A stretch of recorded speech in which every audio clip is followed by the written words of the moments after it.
The death toll in rain-related incidents in Kerala went up to 92 on Tuesday, even as the southwest monsoon again showed signs of intensifying over Kerala, sparking fears of fresh flooding. The India Meteorology Department (IMD) has issued a heavy rainfall warning for 8 districts for Wednesday. According to a bulletin issued by the Weather Office on Tuesday evening, the low-pressure area in the Bay of Bengal is likely to become more marked during the next 48 hours, triggering widespread rainfall with isolated heavy to very heavy rainfall and extremely heavy falls at some places in Kerala. A red alert indicating the likelihood of extremely heavy rainfall above 204.4 mm has been issued for Malappuram and Kozhikode, while an orange alert indicating isolated heavy to very heavy rainfall 64.5 to 204.4 mm is in place for Idukki, Thrissur, Palakkad, Wayanad, Kannur and Kasaragod districts on Wednesday. A holiday has been declared for educational institutions in Alappuzha, Idukki, Kottayam, Ernakulam, Thrissur, Kozhikode, Wayanad, Malappuram, and Kannur on Wednesday. Strong winds and rough seas are also likely along and off the coast of Kerala and Karnataka and the Lakshadweep areas till Thursday. Fishermen are advised not to venture into the sea. By Tuesday evening, 24,506 persons were shifted from flood-hit places to 1,243 relief camps across the state. As many as 1,057 houses were destroyed and 11,142 damaged. According to official figures, 34 persons were injured and 61 reported missing in various incidents as on Tuesday.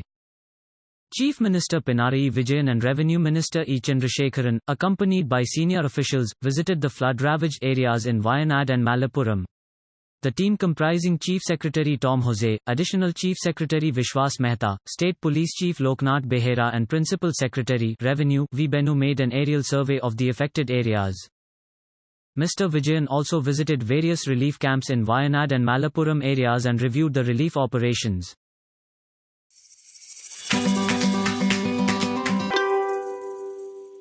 India's lunar lander orbiter craft Chandrayaan-2 was put in the path of Moon, some 3.84 lakh km away, in the wee hours of Wednesday, ISRO said. Its orbit was raised for the sixth and last time on the Earth side from ISRO Telemetry Tracking and Command Network (ISTRAC) in Bengaluru at 2:21 am. Post-operation, the spacecraft is functioning normally, ISRO said.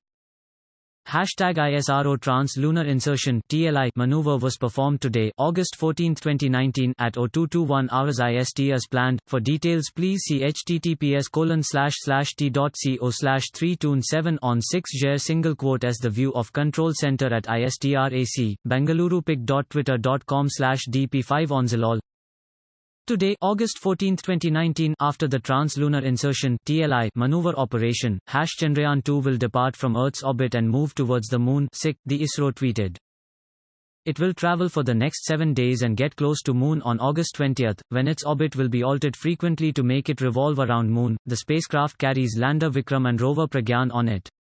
The mission is the country's first lunar soft landing attempt. The landing itself is slated for September 7. Explained, how will Chandrayaan-2 study the Moon? The Bengaluru headquartered space agency said it has carried out a maneuver called Trans-Lunar Insertion (TLI), following which the spacecraft has successfully entered the lunar transfer trajectory. During the final orbit raising of the spacecraft around the Earth, the liquid engine was fired for about 1,203 seconds. With this, Chandrayaan-2 entered the lunar transfer trajectory, the space agency said. Earlier, the spacecraft's orbit was progressively increased 5 times between July 23 and August 6.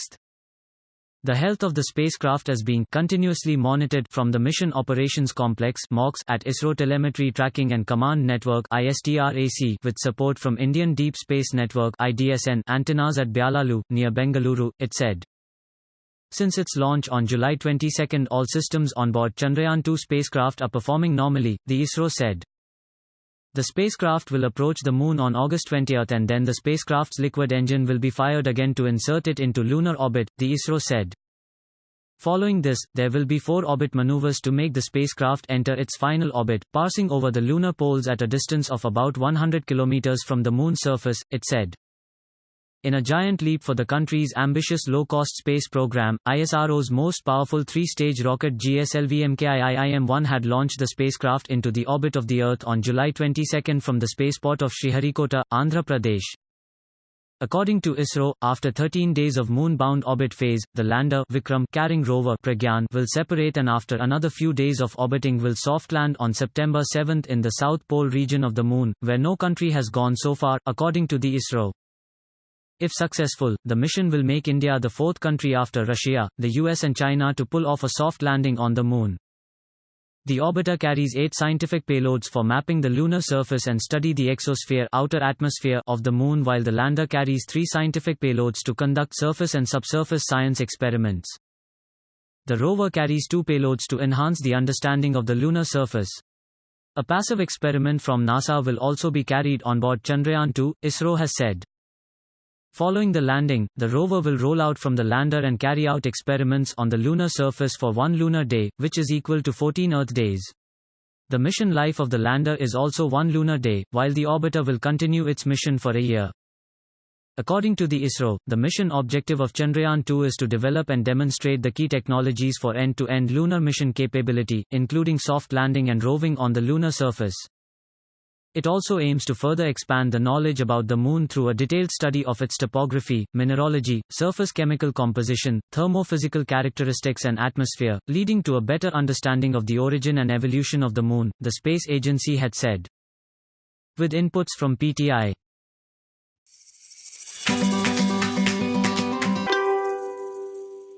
As the Election Commission held internal discussions on the delimitation of constituencies ahead of elections to the new Union Territory of Jammu and Kashmir, former Chief Election Commissioner and ex officio member of the Delimitation Commission N. Gopalaswamy said the increase in the number of seats was an issue which is a political decision of Parliament.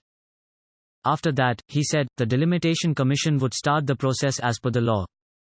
He said the total population would be divided over the 114 seats to get an average number of electors per constituency.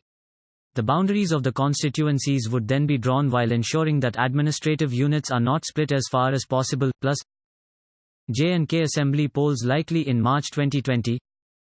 According to the Jammu and Kashmir Reorganisation Act, 2019, the number of seats in the Legislative Assembly of the UT of J&K would be increased from 107 to 114. The Act also specifies that delimitation will be based on the 2011 census till 2026. Sources in the government were very clear that the AK will be asked to commence the delimitation exercise soon. The BJP has been the first of the bloc, telling its state unit to prepare for polls. The party is also doing a large-scale outreach to the scheduled tribe Gujjar Bakarwal communities, to ensure their support. The changes in the constitutional status of Jammu and Kashmir are set to signal a seismic shift in local politics in the new Union Territory. With inputs from Damini Nath.